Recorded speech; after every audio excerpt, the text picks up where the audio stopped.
Time ஆயிடுச்சு. 8 மணி ஸ்கூலுக்கு 9 மணிக்கு கிளம்புறோம்.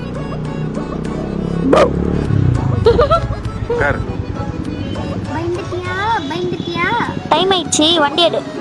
8 மணி ஸ்கூலுக்கு 9 மணிக்கு வர ஆள் தானே நீ? அதே பக்கத்துல இருக்க ஸ்கூலுக்குலாம் சுத்தி சுத்தி கூட்டு போற ஆள் தானே நீ? டேய், ஒழுங்கா படிக்கிறே இல்லைன்னு கூட தெரியல. ஸ்கூலுக்கு போறதை விட தூக்கம் முக்கியமா உனக்கு? ஏன்பா நானே என் பொண்ணை இவ்வளவு திட்டினதில்ல, நீ என்னப்பா இப்படி திட்டுற? Very ma'am very.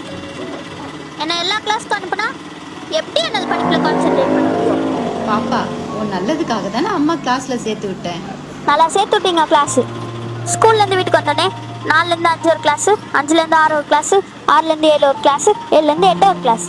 8 மணிக்கு வீட்டுக்கு வந்தா 9 மணிக்கு சாப்பிட்டு தூங்க வச்சிடுறீங்க. இதுல நீங்களும் இல்லை அப்பாவும் இல்லை. எனக்கு ரொம்ப போர் அடிக்குதுமா, படிக்கவே பிடிக்கல.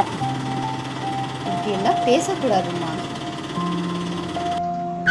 ஏன்பா வண்டியை நிப்பாட்டிட்ட? மேம் ஸ்கூல் வந்துச்சு மேம். மா இறங்கு.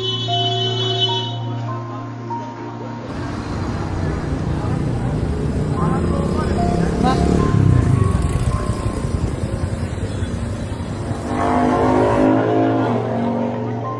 சொல்றேன், தப்பா எடுத்துக்காதீங்க மேம். குழந்தைகளுக்கு பேச கூடக்கூடாது மேம். இது விளையாடுற வயசு மேம். நீங்களும் வேலைக்கு போறீங்க, உங்க ஹஸ்பண்ட் வேலைக்கு போறாரு. என்னை ஒழுங்கா பார்த்து தான் மேம் ஆட்டோ ஓட்டிட்டு இருக்கேன் மேம். குழந்தைங்க நல்லா பார்த்துக்குங்க, அப்பதான் நல்லா வளரும். ஒரு நிமிஷம். Okay ma'am. பக்கத்துல வந்துட்டேன், கால் பண்றேன் சார்.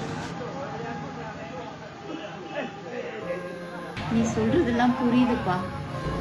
அவ இவ்வளோ கஷ்டப்படுறத நானே இப்போதான் பார்க்குறேன். இன்னும் 2 monthsல வேலையை ரிசைன் பண்ணிட்டு நானே அவ கூட இருந்து அவளை பார்த்துக்கிறேன். சரிங்க மேம், உட்காருங்க.